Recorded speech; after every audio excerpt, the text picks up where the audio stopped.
그 저쪽에 해남에 한 모치님이 돌아가셔서 그 오늘 광주 광산의 장례식장에서 장례를 치르신다고 연락이 왔는데, 그 해남 강절에 그 모동교회라고 옛날 한 동네에 있었는데, 그쪽에 초창기 때 그 성도들 중에 한 분이었었는데 주님 안에 오래 계셨죠.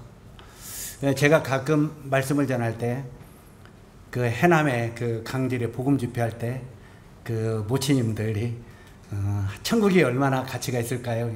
아파트 한 70동 될까? 했던 그런 분들 중에 한 분이십니다. 이게 아파트 70평쯤 될까 천국이 나에게 주어진다는 게, 그러니까 많은 분들이 웃었죠. 왜냐면 이 천국을 그렇게 뿐이야 생각하냐고. 그런데 실제로 우리들은요, 아파트 70평 같은 천국의 가치도 안 생각하고 있는 거예요. 말로는 그렇게 하면서도 실제로 이 아파트 70평의 가치는 이 땅에서는 적은 거예요, 큰 거예요? 우리 마음속에는 워낙 큰 거예요. 아마 제 평생이나 우리 형제 자매님들을 제가 무시하는 게 아니라 아파트 70평에서 한번 못 살아보고 떠날 것 같아요. 그런데 그 모친이 마음속에는 아파트 70평 정도 될까? 천국이? 정말 그 마음 가운데 그 정도만 생각해도 천국의 가치를 굉장히 크게 생각하는 거라는 거예요. 우리들은 때때로 15평 가치도 안 생각하고 있어요.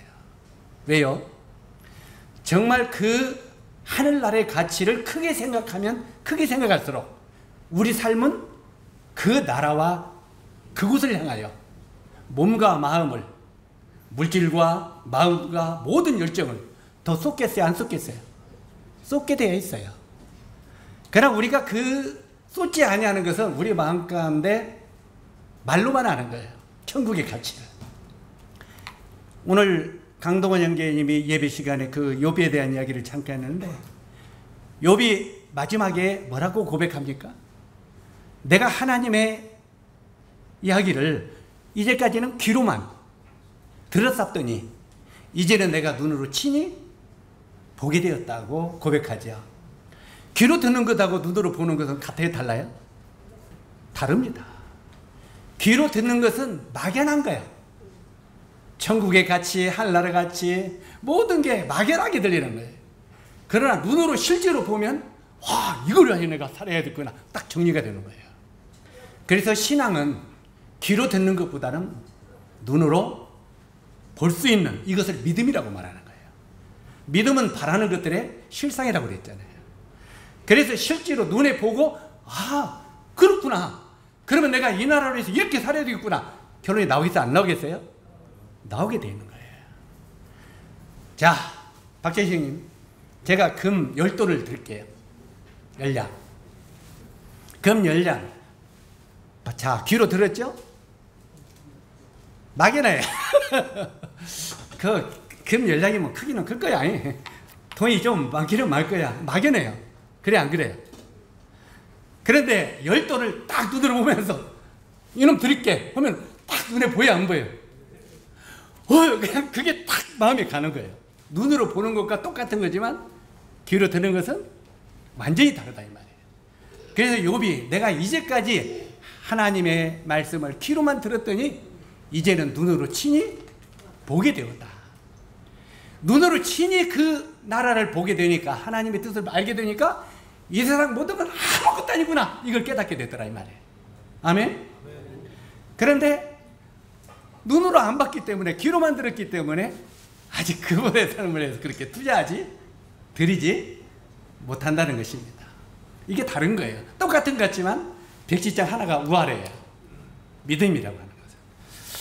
그래서 우리가 이 믿음으로 산다고 하는 것은 굉장히 중요한 것입니다. 요즘에 계속 히브리서 믿음장을 공부하죠. 믿음장.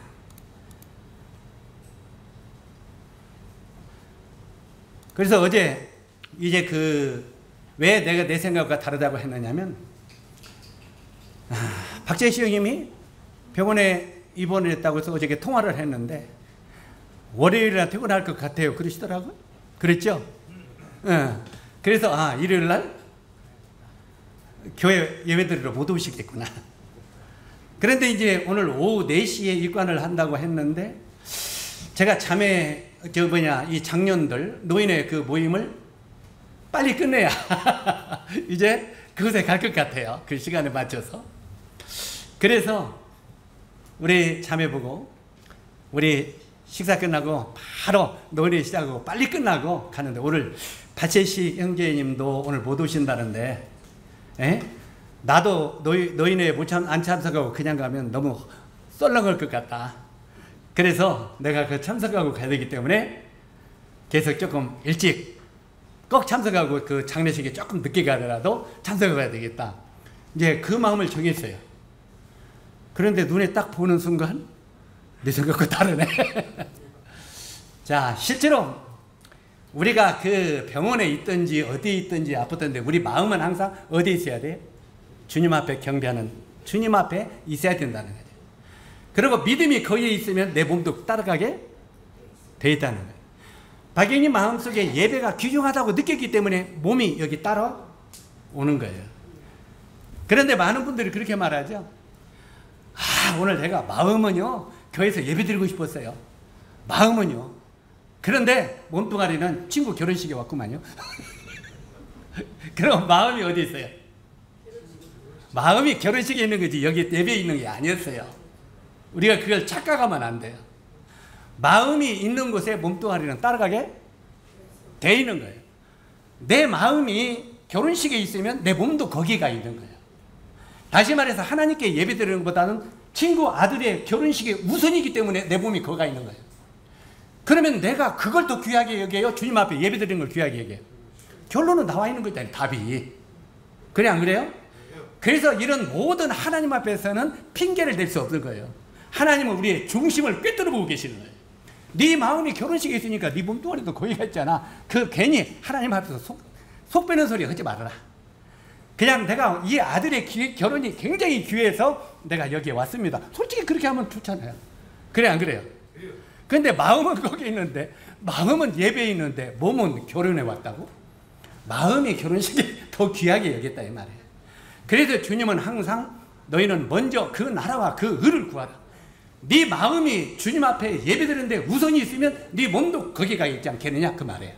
아멘?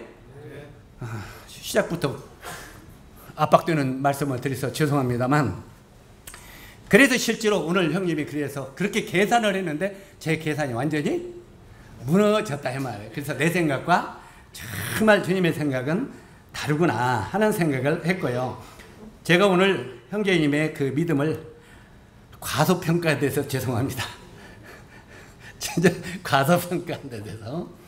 그래서 오늘은 특별히 이제는 믿음에 대해서 지난번에 그 에녹에 대해서 말씀을 드렸죠. 그리고 그 다음에 노아에 대해서 지난 시간에 말씀드렸습니다. 노아의 다음에는 누가 나옵니까? 이제 믿음의 조상 아브라함이 나옵니다. 그래서 오늘은 이 아브라함에 대한 이야기가 굉장히 많이 나옵니다. 왜냐하면 이건 믿음의 조상이기 때문에. 성경이 제일 많이 기록된 것이 뭐였습니까? 천지창조. 천지창조에 대한 내용. 그 다음에 믿음의 조상 아브라함에 대한 이야기. 이것이 성경의 몇 장을 차지합니다. 굉장히 많은 분량을 차지해요. 그런데 최고 많이 차지하는 것은 성막입니다. 성막에 대한 이야기는 50장 이상을 차지합니다. 그렇기 때문에 이 성막이 가장 귀한 내용이에요. 사실은요. 그래서 성막을 알면 예수 그리스도를 깨달아 한다. 다르다 하세요. 성막을 알면 하나님의 나라와 예수 그리스도를 알게 된다. 그래서 성막 공부가 잘 되어서 내 마음 가운데 성막이 쫙 정립이 되어 있으면 하나님의 나라와 그 아들 예수 그리스도에 대해서 너무 잘 알게 된다는 것입니다. 이해 가시죠?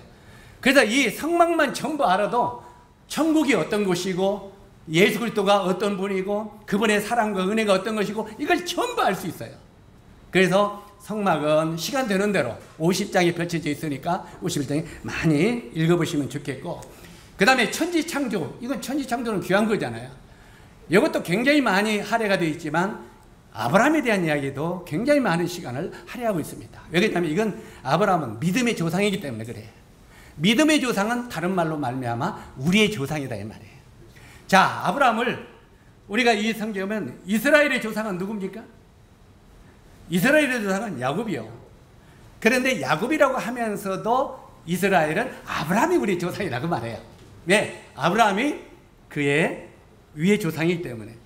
그리고 이 아브라함을 우리의 조상이라고 하는 모슬렘, 알라신을 섬기는 모슬렘도 아브라함이 우리 조상이라고 말을 해요. 그러니까 이 아브라함에 대해서 많은 사람이 우리의 조상이라고 그래요. 그런데 실제로 이 아브라함은 누구의 조상입니까? 여러분의 조상이에요. 여러분이 믿음으로 구원받았으면 정말 이 믿음의 조상이 아브라함이다 이 말이에요. 이해 가십니까? 그래서 실제로 이 아브라함에서는 아들이 있죠. 먼저는 이스마엘이 있고, 이스마엘은 육신을 따라 얻은 아들이죠. 육신을 따라 아들, 이건 모슬렘의 조상입니다. 이스마엘. 그리고 실제로 이 이삭은 믿음으로 낳은 아들이죠. 그건 바로 믿음의 후손들입니다. 아브라함의. 그래서 서로 모슬렘도 아브라함이 우리의 조상이라고 하고 있고, 이삭도 우리의 조상이라고 하는 거예요. 이스마엘이나 이삭이나. 그래서 서로 자기의 조상이라고. 이게 둘이 서로 자기 조상이라고 싸우는데, 성경에 갈라디아에서 보면은 아브라함이 누구의 조상이라고 했습니까? 행위의 조상이 아니라 믿음의 조상이다. 그 믿음에 의해 우리가 후손이고, 그래서 믿음으로 구원받은 성도들의 조상이 아브라함이다 이 말이에요. 그러니까 아브라함은 몇 사람의 조상입니까? 세 사람의 조상이에요. 그래서 우리가 우리의 조상인, 믿음의 조상인 아브라함의 믿음을 배우는 건 굉장히 중요하다 이 말이에요. 왜냐하면 그 뿌리가 우리와 동일한 믿음을 갖고 있기 때문에 그렇습니다. 그래서 오늘은 이 아브라함에 대한 이야기가 너무 많지만 이걸 전부 펼치려면 3시간, 4시간을 이야기를 해야 됩니다. 그런데 이걸 좀 압축시켜서 핵심적으로 1시간으로 정리해야 될 것이 아브라함의 부활신앙입니다. 그래서 이 아브라함의 부활신앙을 오늘은 엑기스로 이렇게 정리를 해서 말씀을 드리려고 합니다. 그래서 오늘 히브리서 11장을 열어주시면 좋겠습니다. 히브리서 11장 8절부터 10절까지 우리 같이 한번 읽도록 하겠습니다. 자, 8절부터 10절까지 시작. 믿음으로 아브라함은 부르심을 받았을 때 순종하여 장래 유업으로 받을 땅에 나갈새 갈 바를 알지 못하고 나갔으며, 믿음으로 그가 이방 땅에 있는 것 같이 약속의 땅에 거류하여 동일한 약속을 유업으로 함께 받은 이삭 및 야곱과 더불어 장막에 거했으니, 이는 그가 하나님이 계획하시고 지으실 터가 있는 성을 바라봄이라. 그 다음에 이왕이면 한꺼번에 정리해서 17절부터 19절까지 또 읽도록 하겠습니다. 시작. 아브라함은 시험을 받을 때 믿음으로 이삭을 드렸으니 그는 약속들을 받은 자로 돼 그 외아들을 드렸느니라. 그에게 이미 말씀하시기를 내 자손이라 칭할 자는 이삭으로 말미암았느니라 하셨으니, 그가 하나님이 능히 이삭을 죽은 자 가운데서 다시 살리실 줄로 생각한지라 비유컨대 그를 죽은 자 가운데서 도로 받은 것이니라. 아멘. 자, 여기에 보면은 이 믿음의 조상 아브라함의 부활신앙에 대해서 오늘은 핵심적인 걸 말씀을 드리기를 원하는데, 아브라함의 믿음은 숭고한 것이었습니다. 굉장히 숭고한 것이었죠. 숭고한 것이기 때문에 이 짤막한 믿음장 속에 이렇게 여러 번 기록이 되어 있는 것입니다. 우리가 지난번에 노아의 이야기, 그 다음에 에녹의 이야기, 아벨의 이야기 한 구절씩 기록이 되어 있죠. 이 믿음장이. 그런데 이 아브라함에 대한 이야기는 여러 곳에 기록이 되어 있어요. 이 짤막한 믿음장 안에. 왜 그러냐면 이 아브라함의 믿음은 굉장히 숭고한 믿음이기 때문에 이 짤막한 믿음장 속에 이렇게 여러 번 기록이 되어 있다는 말입니다. 우리가 비극의 연극, 비극의 연극을 많이 쓴 사람이 누구죠? 파스칼이라고 하죠. 우리가 그 파스칼은요, 인생이란 연극 무대는 아무리 즐거운 내용들이 있더라도 마지막 장면은 언제나 비극으로 끝난다. 이렇게 말을 했다고 합니다. 인생의 무대가 아무리 즐거운 연극 무대라도 마지막은 항상 비극으로 끝납니다. 이게 바로 창세기 5장의 이야기죠. 항상 마지막은 뭘로 끝나요? 살다가 먹다가 죽었더라. 살다가 먹다가 죽었더라. 살다가 놀다가 죽었더라. 마지막은 항상 죽음이라고 하는 비극으로 끝나게 된다는 말입니다.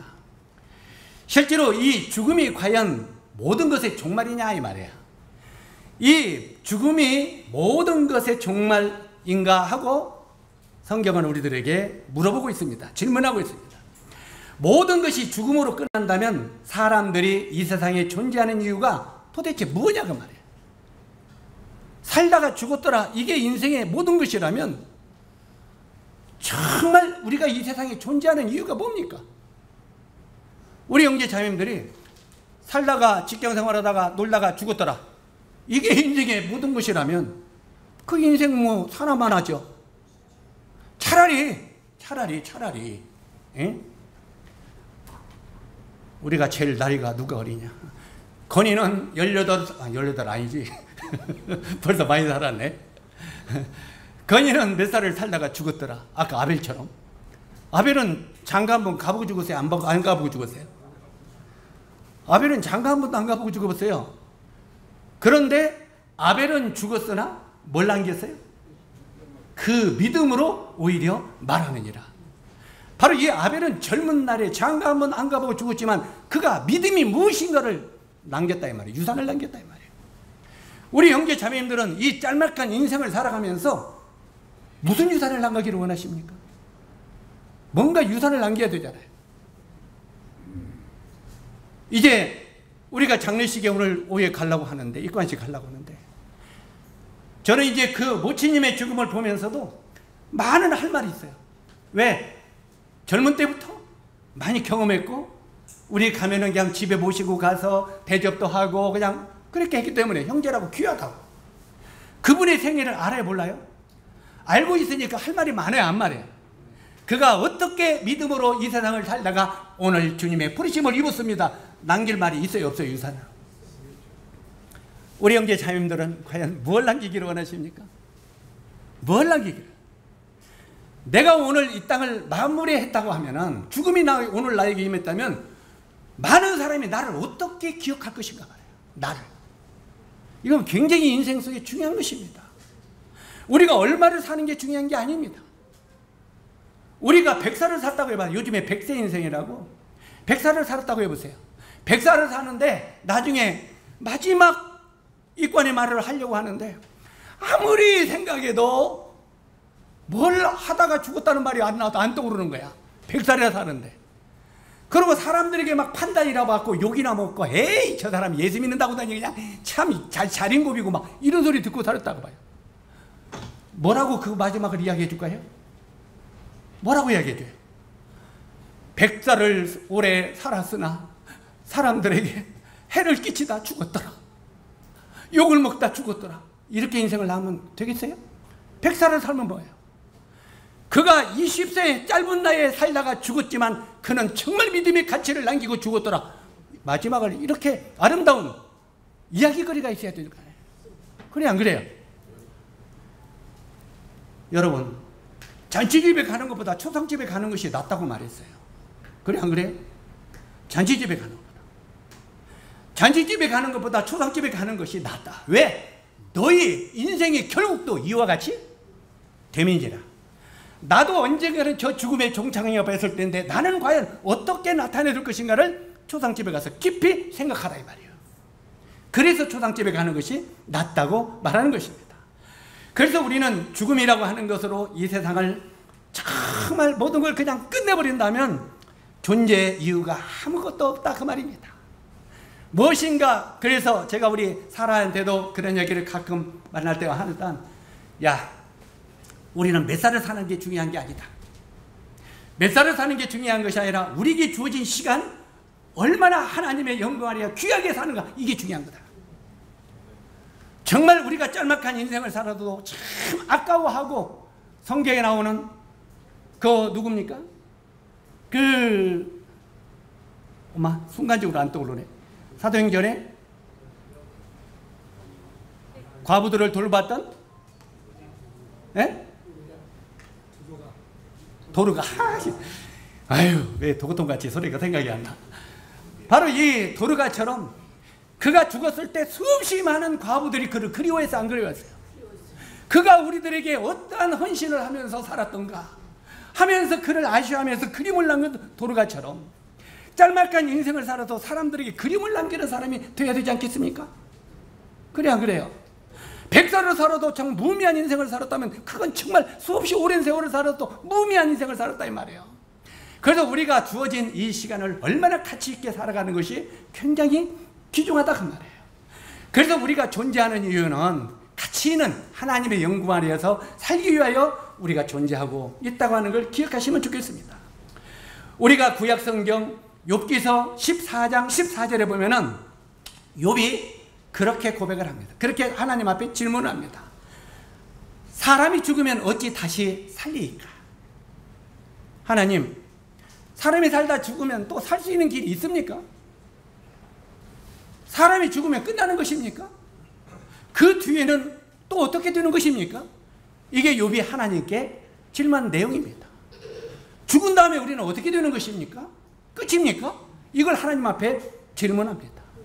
그때 하나님이 이 욥에 대해서 영원한 생명에 대해서 가르치는 것을 보게 되죠. 우리는 죽음이 끝나는 게 아니다. 우리는 영원한 생명이 우리들에게 있다고 말합니다. 이 욥이 이런 질문을 하나님께 던지는데, 그런데 예수님이 죽음에서 다시 사심으로 부활신앙의 위대한 아침을 활짝 여신 것입니다.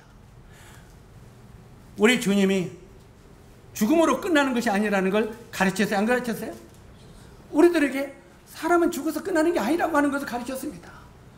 그리고 이 죽은 다음에 우리는 다시 살아서 영원한 부활의 영광이 우리들에게 있다 하고 주님이 우리들에게 바로 이 부활의 신앙을 가르치고 있었습니다. 그런데 믿음의 조상 아브라함은요, 이미 오래전부터 이 부활의 신앙을 가지고 있었다는 것입니다. 우리 주님이 그 부활의 영광을 딱 열으셨지만 실제로 눈에 보게, 그러나 그 전에 아브라함은 보지 못했어요.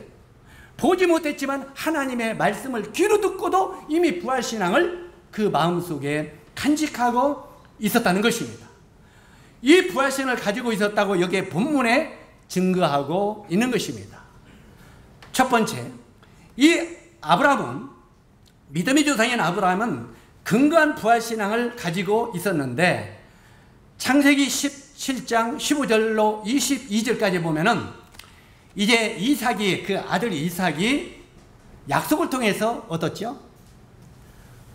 자, 이 사라가, 처음에는 사레가 됐다가 나중에는 내 이름을 사레라 하지 말고 사라라 하라 그랬죠. 사레라는 뜻과 사레라는 뜻은 네 작게 하면은 네 가정의 어머니, 그 다음에 사라라는 뜻은 열국의 어머니라는 뜻이에요.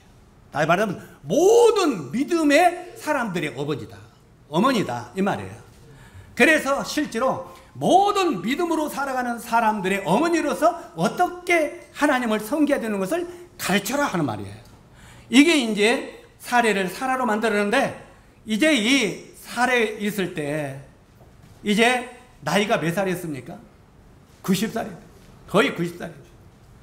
맞아요. 아마 89이 됐었나? 그때 이제 어떤 일이 있었습니까? 우리가 이 성경 때문에 이걸 시간 때문에 찾아보지는 않겠습니다만, 창세기 17장 15절로 22절에 보면은 이제 아브라함이 하나님과 여호와 하나님과 천사들을 섬기죠.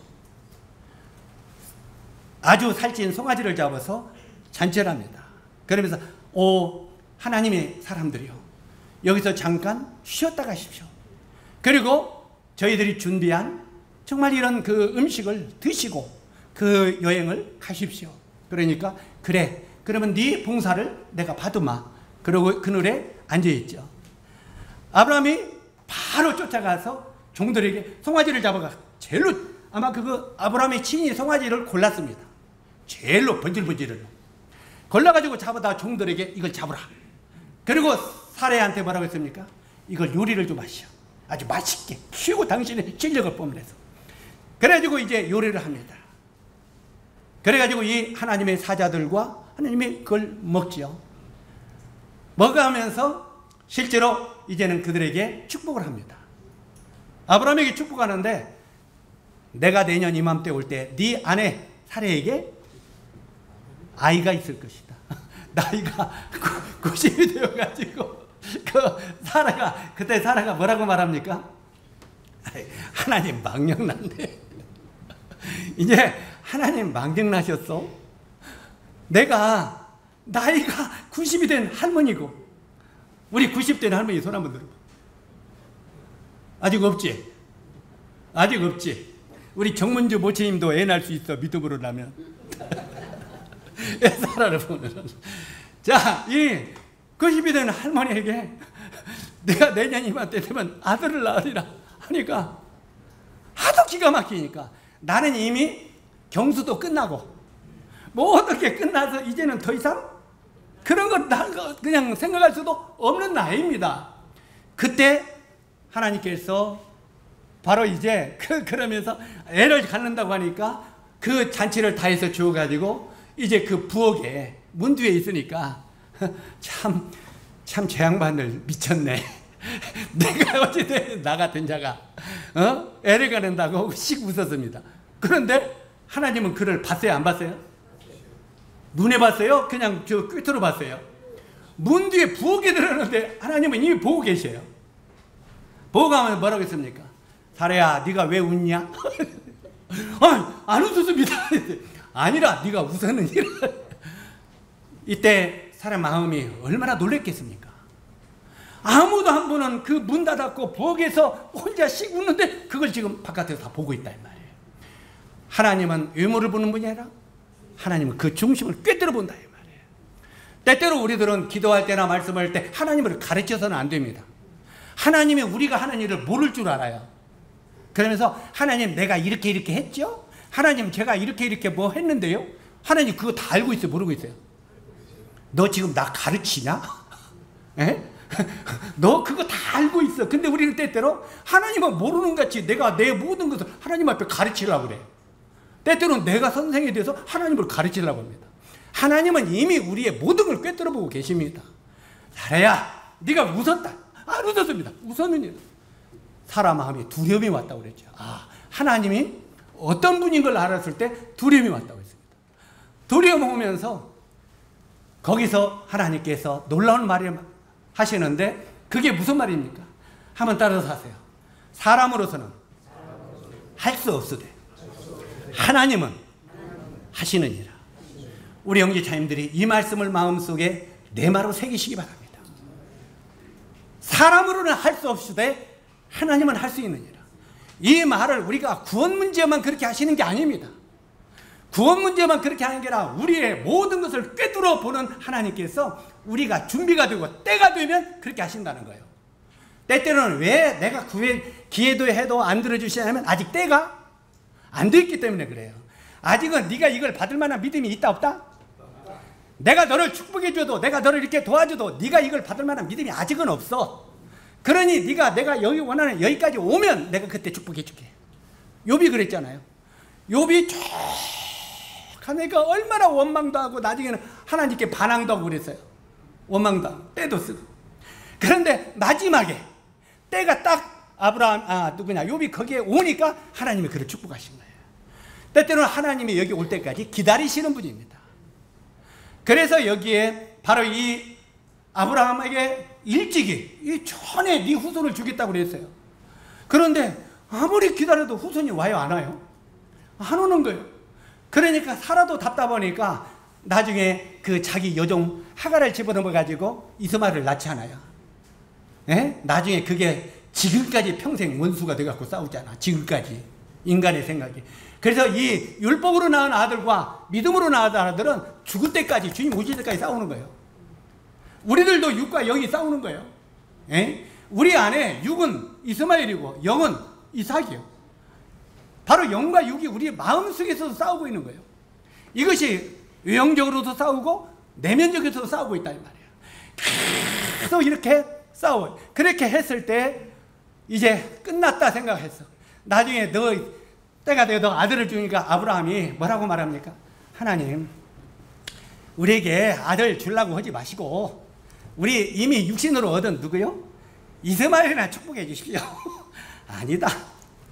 그 아들은 너의 참 아들이 아니고 믿음으로 얻는 이삭이 너의 아들이다. 그러니까 나중에는 이 아들을 얻으려니까 사라가 웃었죠. 웃으니까 뭐라고 했습니까? 네가 왜 웃었느냐? 웃었느냐? 안 웃었습니다. 아니다, 웃었니다. 내가 내 말을 못 믿고 웃었기 때문에 내년 이맘때 네가 아들을 하면 그 이름을 뭐라고 하라고요? 이삭이라 하라 그랬어요. 이삭이라는 뜻이 웃음이라는 뜻이요. 응? 네가 웃었느니라. 네 아들도 네가 웃었고 나를 못 믿고 웃었으니 네 아들도 웃음이라 져라. 그래서 이삭이라 지라 그랬어요. 그래서 이 이삭을 이제 나중에 얻게 되는 것을 보게 됩니다. 그러면서 하나님이 바로 이 아브라함에게 뭐라고 말합니까? 아브라함아, 이제 이삭은 약속을 통해서 태어난 아들이다. 이제 그 아들을 통해서 네 후손들이 바다 모래알처럼 많이 퍼질 것이다. 이 땅에 그 바다 모래알처럼 네 자식들이 퍼질 것이다. 후손들이. 그 후손들이 오늘날 믿음으로 얻은 우리들이에요.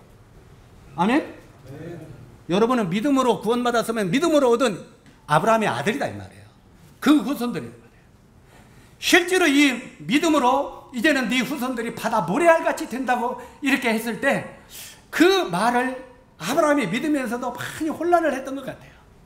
그러나 아브라함은 끝까지 그 말씀을 붙들었던 것 같습니다. 그런데 어느 날 이삭을 통해서 이제 바다 모래알같이 수없이 많은 후손들이 생겨난다고 했는데 어느 날 창세기 22장을 보니까 하나님이 느닷없이 아브라함아, 예? 너 하나밖에 없는 아들 이삭 있지? 예. 그 아들을 모리아산으로 데리고 가서 내가 내게 지시한 산으로 데리고 갔어. 거기서 네 아들을 번제로 드리라. 번제가 뭔지 아십니까? 번제는 이 생명을 통째로 불에다 태워 죽이는 겁니다.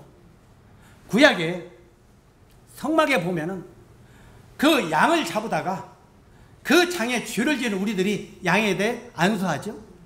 양에다 안수하고 이 양을 번제단에다 태웁니다. 송두리째 태워버립니다. 그러므로 말미암아 죄를 지은 우리가 대신 이 양이 송두리째 태워져서 심판을 대신 받아버리는 거죠. 그리고 이제 내 죄가 사해지는 거죠. 바로 이것처럼 바로 이 이삭을 송두리째 번제로 드리라는 거예요. 자, 이때부터 아브라함이 얼마나 번면을 했겠습니까? 바로 이 아브라함은 그러나 말씀에 근거한 부활신앙을 가지고 있었어요. 자기 아들을 번제로 드리라고 하는데도 그래, 하나님이 이삭을 통해서 바다 모래알 때 후손을 준다고 하는데 왜 저 아들을 번제로 드리라고 하지? 그럼 만약에 번제로 드려도 하나님이 그를 살리실 거야. 이런 부활신앙이 있다는 말이에요. 왜? 그 후손이 바다 모래같이 퍼진다는 그 말을 믿었기 때문에 결코 그가 죽지 아니할 것이라는 확신이 있었다는 말입니다. 바로 여기에 아브라함은 그 약속이 이제 그 믿고 있었는데 네 아들 번제로 드리라고 할 때 아브라함이 그 약속을 믿고 있었지만 이 약속이 폐기되나? 하나님이 이 아들을 통해서 바다 모래같이 준다는 이 말이 폐기되는 일이 되느냐? 하고 이 아브라함이 많이 번민을 했을 것입니다. 혹 이삭이 죽더라도 말씀을 따라 반드시 살아날 것을 아브라함이 믿고 있었지만 이 말씀이 폐기되는 건 아닌가? 하고 많이 혼란에 빠졌을 것입니다. 그런데 그렇게 혼란이 있었지만 그러나 이 아들이 결코 죽지 않냐고 부활할 것이라는 확신이 아브라함에게 있었다는 것입니다. 그 말을 어떻게 우리가 알 수 있느냐면 창세기 22장 5절에 보니까 이렇게 기록이 되어 있습니다. 이에 아브라함이 사환에게 이르되 너희는 나귀와 함께 여기서 기다리라. 내가 이 아이와 함께 저기 가서 경배하고 너희에게 돌아오리라. 자, 이건 우리 아들하고 너희는 여기 있으라. 내가 내 아들하고 함께 그 하나님이 지하신 곳에 가서 하나님께 경배하고 하나님의 뜻을 수행하고 그 다음에 이 아이와 함께 돌아오리라 이 말이에요. 함께. 그러면 안 죽는다는 부활의 믿음이 있었어요, 없었어요? 지금 완전히 그 약속이, 언약이 폐기되는 것 같았지만 이건 결코 폐기되지 않을 거라는 확신을 아브라함은 가지고 있었단 말이에요. 때때로 우리 이 말씀을 보면서 우리 형제 자님들이 이 땅을 살아가다가 때때로는 하나님이 내 기도도 듣지 않냐는 것 같고, 때때로는 내 환경과 상황이 어려졌을 때 하나님이 나를 버리셨나? 하나님이 나의 약속을 폐기시켰나? 이런 혼란이 우리 삶 속에 일어날 수 있다는 말이 없다는 말이에요. 얼마든지 있다는 말이에요. 그러나 이 하나님의 약속은 결코 폐기되지 않는다는 부활의 신앙을 가지고 있으면 결국 하나님이 그 믿음을 보시고 우리를 축복하신다는 말입니다. 이제 그 뒤에 전에 도저히 불가능했던 자신에게 아들을 주시겠다고 약속했을 때 웃기도 했었죠. 이 웃기도 했었습니다. 그때 하나님이 아브라함을 불렀습니다. 아브라함아 라고 부르죠. 예, 저 하늘의 별들을 봐라. 저 하늘의 별들이 얼마나 많으냐. 요즘에는 우리 김제는 그도 좀 나는데 이 도시에서는 별들이 잘 밤에 보여요, 안 보여요? 저기 우리가 호주에 가니까 밤에 별들 많이 보이대요. 진짜 별들이 많이 보여요. 바로 손으로 달 것 같아요. 그래가지고 우리가 그 밤중에 나가서 그 스키잡이랑 나가서 별 하나 나 하나 별둘 나둘 진짜 별들이 환하게 많이 보이더라고요. 오염이 없고 그러니까. 그런데 이 아마 아브라함도 그랬을 것입니다. 아브라함아, 예? 저 하늘의 별들 봐라. 그 당시에는 오염이 없는 공장도 없는 시대니까 얼마나 별들이 많이 보였겠어요. 그러니까 별들이 많지? 예, 많네요. 자, 아브라함아, 예? 저 별 한번 세봐라. 하늘의 별 세봐라면 여러분 어떻게 하겠습니까? 아마 오늘은 우리들은 약어가지고 에이 무셔요. 처음부터 포기하고 말 거예요. 그렇잖아요? 처음 하는 걸 우리가 어떻게 쉬어요? 왜? 우리 머리가 요즘에는 현 시대에 빨리빨리 돌아가니까 못 쉰다는 거 알고 미리 포기해버려요. 근데 아브라함은 어떻게 했습니까? 별 하나 나 하나 별둘 나둘 별셋 나셋 아이고 하나님 너무나 많아서 셀 수 없네요. 이렇게 말했을 것입니다. 예? 하나님 너무나 많아서 셀 수 없습니다. 아브라함아, 예? 너희 자손이 하늘의 저 별들같이 많이 퍼질 것이다. 그러면서 너는 이 말을 믿으라. 자, 아브라함은 이 말씀을 믿음으로 성경에 보니까 의롭다함을 얻었느니라 이렇게 말하고 있습니다. 한번 따라서도 이 말을 믿음으로 의롭다함을 얻은 자 되었느니라. 사랑하는 형제 자매 여러분, 우리들도 때때로 우리들에게 말씀하신 이 성경의 말씀을 읽고 묵상하고 이 말씀을 정말 믿기 바랍니다. 정말 신뢰하기 바랍니다. 그냥 암기하는 게 중요한 게 아니라 마음으로 믿기 바랍니다. 제가 우리 형제 자님들에게 성경을 먼저는 읽으라고 하지만 왜 읽는 게 중요한 게 믿으라고 말한 줄 아십니까? 이 하나님의 말씀을 살아있는 말씀으로 내 마음에 받아들이라 이 말. 그래야 하나님이 역사할 수 있다 이 말. 하나님의 말씀이 나의 삶 속에 그 말씀이 나를 이렇게 받쳐주는 것이 믿음이라고 했잖아요. 그 살아있는 말씀의 배를 타고 항해를 해야 된다는 거예요.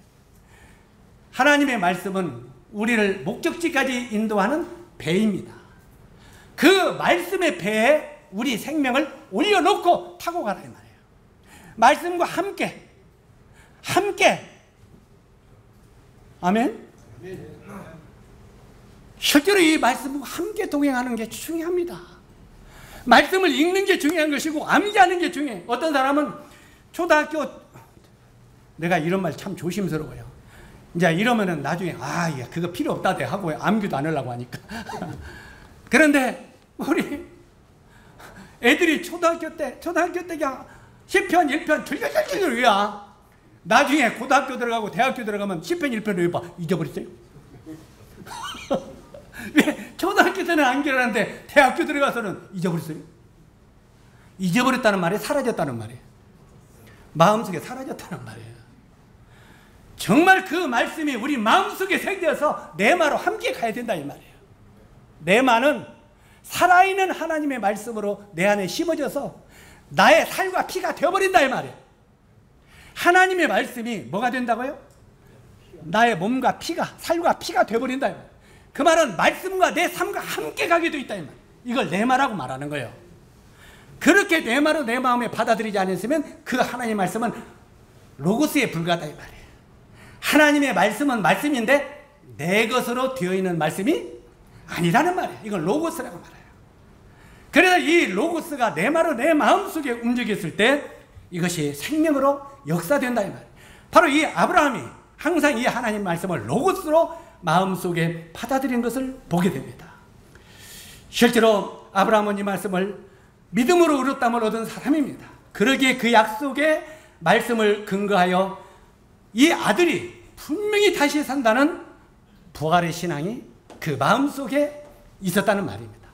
이 아들은 결코 죽지 아니하고 부활할 것이다. 하나님이 그렇게 할 것이라는 믿음이 있었다는 말입니다. 우리가 창조를 믿는 사람은 부활도 믿습니다. 태초에 하나님이 천지를 창조하시니라. 이 창조를 믿는 사람은 부활도 믿습니다. 부활이란 새로운 창조를 의미하기 때문에 그렇습니다. 히브리서 11장의 믿음의 선진들은요, 이 말씀을 믿는 믿음의 기초 위에 서 있는 사람들입니다. 우리가 믿고 섬기는 주님이 뭐라고 말하고 있으냐면, 제가 자주 요한복음을 지난번에 공부할 때 요한복음 11장 말씀을 자주 이야기했죠. 11장에 뭐라고 했습니까? 나는 부활이요 생명이니 나를 믿는 자는 죽어도 살겠고. 다시 반복해 봅시다. 나를 믿는 자는 죽어도 살겠고. 그러면서 마리아와 마르다에게 이 말을 내가 믿느냐? 물어봤어요. 마리아와 마르다가 뭐라고 했습니까? 주여 믿나이다. 자, 믿는 것 같아요? 안 믿는 것 같아요? 주여 믿나이다. 믿는다고 그랬어요. 우리가 볼 때 믿는 것 같아요. 그래, 이 말을 네가 믿느냐? 그러면 가자. 어디요? 죽음으로. 죽음으로 가서 돌을 옮겨놔라. 죽어있는 네 오라버니 나사로의 돌을 옮겨놔라. 마르다가 뭐라고 했습니까? 주여, 죽은 지 나흘이도 썩은 냄새가 납니다. 조금 전에 나를 믿는 자는 죽어도 살아난다. 이걸 내가 믿느냐? 주여 믿습니다. 말은 잘해. 막둥이같이 말은 잘해. 믿습니다. 그래, 믿느냐? 나가자. 돌을 옮겨놓으라. 주여, 죽은 지 나흘이도 썩은 냄새가 나. 믿고 있어요? 안 믿고 있어요? 우리들의 신앙이 이렇게 될 수 있다 이 말입니다. 우리 형제 자매님들의 신앙이 바로 이 마리아와 마르다 같은 신앙이 될 수 있다 이 말이에요. 말로는 믿고 있다고 하면서 이 마음속에는 안 믿고 있는 우리가 될 수 있다 이 말이에요. 그럴 때 우리는 결코 주님의 영광에 참여할 수 없는 것입니다. 실제로 네가 나를 믿으면 죽어도 산다고 했잖아. 그러면서 주님이 뭐라고 했습니까? 마리아 마르다가 너희가 내 말을 믿으면 하나님의 영광을 보리라. 항상 이걸 거꾸로 하지 말라고 그랬죠. 우리들은 어떻게 생각하고 있다고요? 하나님이 놀라운 나에게 기적과 영광을 보여주면 내가 믿겠습니다. 이렇게 말을 해요. 그래 안 그래요? 하나님이 나를 축복해 주시고 부자가 되게 만들어 주시면, 하나님이 내가 이 새빵살 했는데 내 집을 갖게 해주시면 그 다음에 내 평생 하나님을 섬기겠나이다. 주님이 축복해 줘봐요. 교만해져가지고 다른 데로 도망가 버리지. 우리는 주님이 안 그런다고 하지만 하나님은 알고 있어요? 모르고 있어요? 우리가 풍요로워지고 이미 신명기 8장에 보면은 하나님이 너를 축복해서 내가 우양이 많아지고 큰 집을 짓고 풍성하게 살 때 내 마음이 교만해져서 하나님을 떠나갈까 염려하노라 이렇게 말하고 있잖아요. 그래 안 그래요? 만약에 풍요로워져서 내가 돈이 많아지고 큰 집을 짓고 잘 살게 될 때 그때도 주님을 잘 섬길 것 같지만 네 마음이 교만해져서 이 말이에요. 네 마음을 보니까 너는 틀림없이 교만해져서 넘어져 버려. 그때는 오히려 나를 떠나버려. 우리요, 돈을 많이 벌면은 일도 더 바빠요, 안 바빠요? 바빠요. 우리 저 군산 번영로 너무 흉보면 안 되는데 우리 이게 형제님이 저기 저 어디야 그 시우? 시우 그 저 뭐냐 가게를 해요. 대리점 하는데 심심하면 저한테 이제 일주일에 2번씩 봐요. 이틀씩. 그런데 어떤 때 전화가 와요. 전화가 딱 오면 어이구 또 장사 안 되는 것 같다. 전화가 안 하면 장사가 안 되는 거예요. 오늘 그냥 손님이 하나도 없고 그냥 10명도 안 돼요. 이러다 그냥 우리 그냥 굶어 죽겠네. 그냥 새도 못 내겠네. 그냥 코가 이만큼 짜려. 그러면 저는 이제 뭐라고 했습니까? 한가해? 예. 한가하면 좋지. 빨리 성경 봐. 설교 준비해. 한가할 때. 아니 성경도 본 지 하루 종일 볼 수 없고 여러 가지 핑계돼요. 그런데 어떤 때는 아유 형님 그냥 나 죽겠어. 왜? 하루 종일 사람이 손님이 많아서. 손님이 많으니까. 그러면 오늘은 성경 하나도 못 봤거든요. 성경 볼 시간이 없었어. 자, 손님이 많으면 돈은 많이 벌어요 안 벌어요? 성경 볼 시간이 있어요 없어요? 이래도 감이 안 잡힙니까? 이거 감을 빨리빨리 좀 잡아야지. 실제로 한가하면은 성경 볼 시간이 있어요? 한가하면 한가한 대로 왜 돈이 안 벌릴까 하고 성경 볼 시간이 또 없는 거예요. 이래도 없고 저래도 없고. 그러나 한가할 때가 오히려 그 참 주님의 말씀을 먹기에 좋은 때 아니에요? 그래 안 그래요? 그러나 우리가 한가하고 여유가 있으면은 돈이 안 벌리죠. 돈이 안 벌리면 생활이 어려운 거예요. 그러면 그때 주님은 우리가 주님과 가깝게 하는 기회를 주는 거예요. 야, 좀 한가하고 네가 일이 없을 때 나하고 가까이 좀 하자. 그래서 내가 네 안에, 네가 내 안에 있는 걸 확실히 우리 매듭짓자. 그리고 네가 아무리 바빠도 나와 함께 간다는 걸 기억하라. 그거 우리 깨닫기를 원한다. 이렇게 말하는 거예요. 그런데도 그때는 그때대로 불치가 아파갖고 돈이 안 벌리고 일이 없으니까 성경 볼 시간 있어요 없어요? 주님과 가까이 할 시간 있어요 없어요? 없어요. 아이스크림 한 먹기도 바빠. 실제로 그런 때는 또 안 된다 이 말이에요. 실제로 이런 때 일이 없으면 없는 때로 있으면 있는 때로 하나님은 그분과 가까이 하기를 원하고 있다 이 말이에요.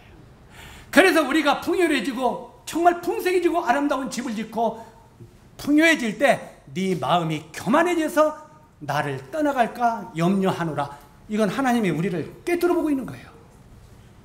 그래서 너무 부자 되게 애쓰지 마세요. 이 말을 좀 고깝게 듣지 마세요. 형님, 우리 부자 되려고 애쓰지 말아요. 너무 부자가 되면 우리 마음이 교만해진다니까. 그래서 일용할 양식이, 성한 형제 오해하지 마. 나는요 항상 하루에 3끼는 먹고 살아요. 그 말 아니요. 전기세도 내야 되고 뭐도 말하고 좀 적금도 조금 해야요. 좀 더 벌어야요 거기는. 이제 이 말을 합리화시키지는 말자 이 말이에요. 합리화시키지는. 그러나 실제로 이런데 우리 마음이 빼앗겨서는 안 된다. 실제로 하나님께서 너희가 먼저 내 말을 믿으면 하나님의 영광을 보리라. 이 말을 또 내 말을 받으세요. 지금 계속 교제 중에서 내 말을 우리 마음속에 새겨야 될 것을 강조하고 있어요. 한번 따라서 하세요. 나는 부활이요 생명이니 나를 믿는 자는 죽어도 살겠고. 바로 이 말을 마음속에 믿으세요. 그리고 너희가 먼저 내 말을 믿으면 하나님의 영광을 보리라. 이것도 새기세요.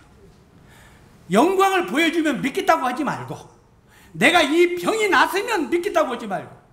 우리가 때때로 병이 아프고 죽을 병이 들으면 뭐라고 말합니까? 주님, 이 병만 낫게 해주시면 내가 그 다음에 주를 위하여. 아니 뭐 아프기 전에 좀 섬기지. 아프기 전에 좀 섬겼으면 안 좋아요? 그런데 실제로 이 기적의 영광을 나에게 보여주면 내가 이렇게 섬기겠습니다. 성경은 뭐라고 말합니까? 먼저 섬겨. 그러면 내가 기적을 행할 테니까. 아멘? 이걸 항상 거꾸로 우리가 받지 마십시오. 먼저는 주님의 말씀을 믿고 하나님 앞에 구하며 그 다음에 하나님의 영광을 본다고 말합니다. 이게 부활신앙이라는 거예요. 그 다음에 이 부활신앙은 시련을 극복하는 신앙입니다. 두 번째가 이 부활신앙은 시련을 극복하는 신앙인데, 아브라함의 생애 중 그 독자 이삭을 바치라. 이것은 일생 동안 가장 혹독한 시련이었습니다.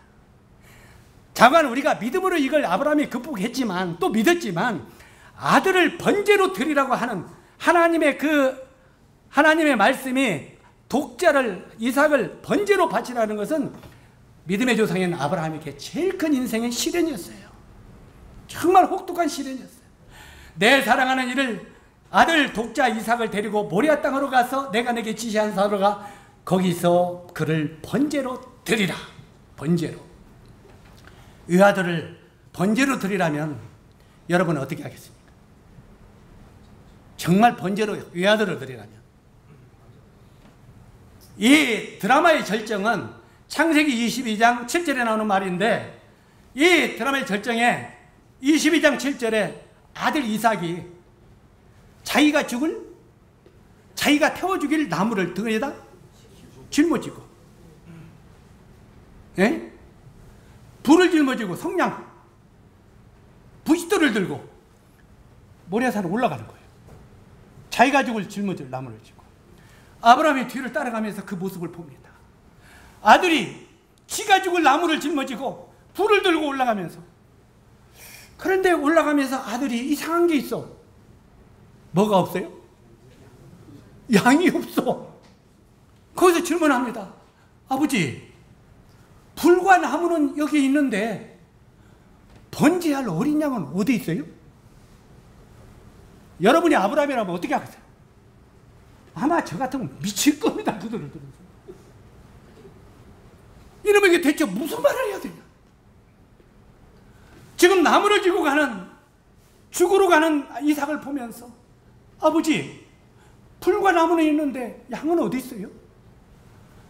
그때 아브라함이 뭐라고 대답합니까? 아마 이때 아브라함의 마음은 찢어지듯한 마음이었을 것입니다. 아마 심장이 갈라지는 듯한 아픔이 있었으나 이것을 극복할 수 있었던 것이 부활신앙입니다.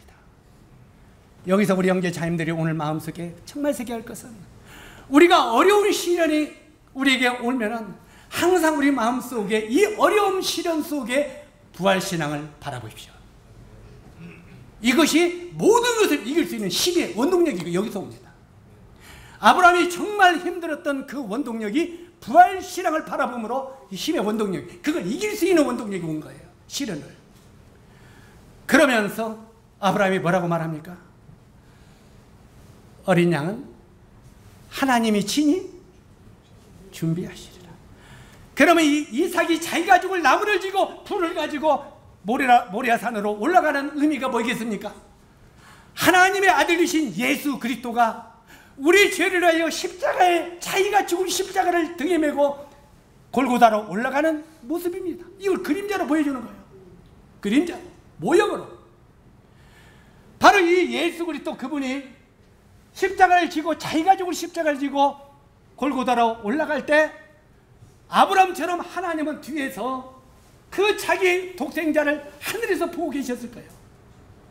그런데 그 보는 것이 너무 하나님의 마음에 안타까웠어. 성경에 보면 외면했다. 하늘이 어두워졌다는 것은 하나님이 외면했다는 거예요. 아들을 볼 수가 없어서 외면했다는 거예요. 외면했다. 하늘이 어두워지고, 나중에는 예수님이 골고다 십자가를 지시면서 마지막 하신 말씀이 엘리 엘리 라마 사막다니, 나의 하나님, 나의 하나님, 어찌하여 나를 버리셨나이까. 바로 우리 자신들을 구원하게 하여 하나님께서 하나밖에 없는 독자 예수 그리스도를 버렸다 이 말이에요. 사랑하는 형제 자매 여러분, 여러분을 지옥에서 건져주려고 하나님께서는 자기 하나밖에 없는 독자 예수님을 십자가에 버렸다는 말이에요. 이런 은혜를 우리가 받고 구원 얻었다고 말합니다. 정말 구원 얻었습니까? 그러면 그 하나님의 간절한 애절한 그 희생의 사랑을 우리가 믿고 구원을 받았다면 너희가 과연 어떠한 사람이 되어야 마땅하느냐 하고 말하고 있잖아요. 과연 너희가 어떠한 사람이 되고야 마땅하겠느냐 이 말이에요. 어떤 사람이. 오늘 이 하나님의 참 자기 아들을 버린 이 희생의 사랑을 바로 이 아브라함이 독자 이삭을 버린 이 사랑을 통해서 배우게 되기를 바랍니다. 마지막으로 사도 바울의 고백을 보고 마지막 말하고 정리하겠습니다. 사도 바울은 빌립보서 3장 10절에 이렇게 말합니다. 내가 그리스도와 그 부활의 권능과 그 고난의 참여함을 알려하여. 그리스도와 그의 부활의 권능과 고난의 참여함을 알려고. 바로 이 주님의 십자가와 부활의 영광이 얼마나 큰 것인가를 내가 알고자 해서 그 말입니다. 사랑하는 형제 자매 여러분, 우리를 위하여 죽으신 예수 그리스도의 희생과 우리에게 참된 소망을 주시기 위하여 부활의 영광으로 우리에게 참여하게 하신 주님을 더 깊이 알게 되시기를 바랍니다. 그리고 그분을 버리지 말고 거절하지 말고 정말 마지막까지 그분을 좇는 식구들이 되기를 바랍니다. 고린도전서 15장 55절로 57절을 보니까 사망아 너희 이기는 것이 어디에 있느냐? 사망아 너희 쏘는 것이 어디에 있느냐? 예수 그리스도로 말미암아 우리에게 이김을 주시는 하나님께 감사하노니 하고 사도 바울은 말합니다. 부활의 신앙으로 산다는 것은 이렇게 놀라운 것입니다. 겁쟁이 베드로도요, 엠마오로 떠나던 두 제자도요, 모두 부활하신 주님을 만났어요? 안 만났어요? 베드로가 부활의 주님을 만나기 전에까지는 겁쟁이였습니다. 겁쟁이 베드로. 실제로 겁쟁이 베드로, 엠마오로 떠나던 두 제자 모두 부활하신 주님을 만난 후 딴 사람으로 변해버렸습니다. 그래 안 그래요? 전의 사람이 아니요, 만난 뒤 다른 사람으로 변해버렸습니다. 주를 위하여 언제든지 목숨을 내놓겠다고 내놓겠다는 용기와 배짱으로 사는 삶, 희생과 헌신 또한 전도하는 삶으로 그들의 삶이 뒤바뀌었다는 말입니다. 엠마오로 떠나던 두 제자도 낭만과 좌절 가운데 살던 그들도 주님의 부활을 본 뒤에 예루살렘으로 되돌아갔어요. 해가 지는 엠마오로 가다가 해가 뜨는 예루살렘으로 되돌아갔어요. 다시 말해서 빛을 등지고 어둠에 살다가, 어둠을 바라보고 살다가 어둠으로 헤매다가 주님의 부활의 영광을 보는 순간 마음을 돌이켜서 해가 뜨는 동쪽 빛을 향하여 갔다 이 말이에요. 우리 형제 자님들도 어둠의 세상 속으로 흘러가다 그 삶을, 부활의 신앙을 바라보고 삶을 돌이켜 부활의 영광 예루살렘 쪽으로, 동쪽으로, 빛 되시는 하나님 쪽으로 우리 삶이 뒤바뀌게 되기를 바랍니다.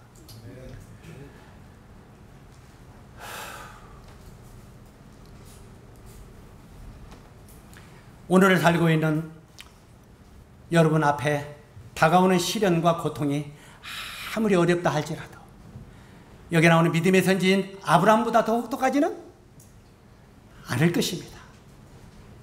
실제로 아브라함은 부활의 신앙으로 이 모든 혹독한 시련들을 승리로 바꿨습니다.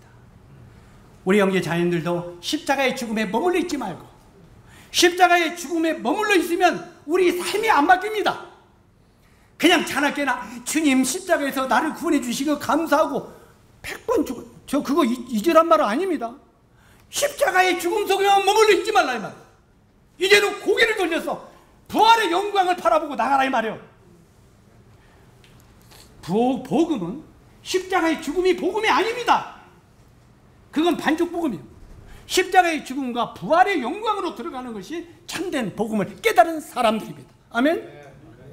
우리 형제 자님들도 이제는 부활의 영광으로 들어가기 바랍니다. 그래서 우리 삶이 완전히 좀 바뀌세요. 당당하게 움츠리고 어둠까지 살지 말고 바로 이것을 바라볼 때 이 시련을 이길 수 있는 힘이 우리 삶 속에 생긴다는 것입니다. 한 알의 이 땅에 떨어져 죽지 않으면 한 알 그대로 있고 죽으면 많은 열매를 얻으리라. 바로 이 부활의 신앙은 순종과 헌신을 가능하도록 하게 하신다는 것입니다. 하나밖에 없었던 목숨을 미련 없이 바쳤던 선교자들의 헌신을 보면서 그들은 바로 이 부활의 신앙 때문에 그렇게 할 수 있었다는 거예요. 우리가 나중에 이 히브리서 뒤쪽을 보면은 이제 그 희생의 순교에 대한 게 나와요, 안 나와요? 거기에 나오면 어떤 여자들은 부활을 얻기 위하여 더 큰 희생도 감당을 했다는 거예요. 자, 이야기만 하고 정리를 해봅시다. 옛날에 의경을 보면은요, 그 제사장은요, 구약의 율법을 지키는 제사장이었었는데 그가 신약의 예수님을 믿었어요. 믿어는 그 아들들이 3명이 있었대요. 3명이 있었는데 그가 제사장이 예수를 믿으니 얼마나 핍박이 심했겠어요. 나중에는 이 자식들을 하나하나 잡아다가 이제는 고문을 하는데 집게로 혀를 불어가지고 빼는 고문을 시켰대요. 네가 만약에 예수를 부인하면 네 아들들을 살려주겠다. 만약에 예수를 부인하지 아니하면 네 아들들을 하나하나 죽이겠다. 만약에 이런 상황이 우리에게 일어나면 여러분 어떻게 하겠습니까? 그때 제사장이었던 아버지가 아들들에게 그렇게 요란하겠답니다. 아들들아, 지금의 고난은 잠시 후에 받을 영광과 좋게 비교할 수 없도다. 히브리서 그 내용이 아무렇게나 기록된 게 아니에요. 장차 받을 영광은 지금의 잠시 고난과 좋게 비교할 수 없도다. 지금 네가 희생을 당해서 혀를 빼주는 죽음을 당해도 하나님 아버지께서 우리들에게 영광의 부활의 영광을 우리에게 준비하고 계신다. 이따 하늘나라에서 우리 같이 만나자. 그냥 우리 죽음을 기꺼이 감당하고 우리 하늘나라에서 만나자. 그리고 그 세 아들이 모두 다 혀를 당하는 죽임을 당했답니다. 그리고 그 아버지 제사장도 목을 쳐 죽이는 죽임을 당했다고 합니다. 도끼로. 왜? 그들이 더 나은 하늘나라의 부활의 영광을 바라보지 못했다면 그 어려운 시련들을 그가 이길 수 없었다는 것입니다. 바로 이 세상에서 이보다 더 큰 시련은 우리 삶 속에는 없잖아요. 아무리 큰 시련이 있어도. 그러나 이런 우리에게 그래도 크고 작은 시련들이 올 때마다 눈을 들어서 바로 이 부활의 영광, 영원히 썩지 않는 그날의 부활의 영광을 바라보며 살아 하는 것이 이 본문의 말씀의 교훈입니다. 바로 이 믿음의 조상인 아브라함의 부활의 신앙을 바라보면서 우리 형제 자매들도 믿음의 후손이라면 이 부활의 신앙을 뒤따라가는 성도들이 되기를 주님의 이름으로 축원합니다. 기도하겠습니다. 은혜로우신 아버지 하나님, 참 이 믿음의 조상인 아브라함의 부활의 신앙을 바라보면서 참 우리가 얼마나 연약한 자인가를 고백을 드립니다. 때때로는 우리들에게 찾아오는 조그마한 시련들이 와도 우리는 그걸 이기지 못하고 정말 원망하고 한탄하고 하는 우리들인 것을 고백을 드립니다. 그러나 이 믿음의 조상인 아브라함과 그 후손들의 모든 믿음의 길을 바라보면서 정말 저희들도 이 부활의 신앙을 갖기를 원합니다. 우리가 십자가의 죽음으로서 우리가 구속한 것으로 끝나지 아니하고 이 영원히 썩지 않은 하나님의 나라의 부활의 영광을 바라보며 신앙에 승리하는 저희들이 되도록 도와주시기를 원합니다. 그러므로 우리 김제교회 형제 자매들을 통해서 주님의 영광을 받으시기를 원합니다. 예수님의 귀하신 이름으로 아버지 하나님께 기도드립니다. 아멘.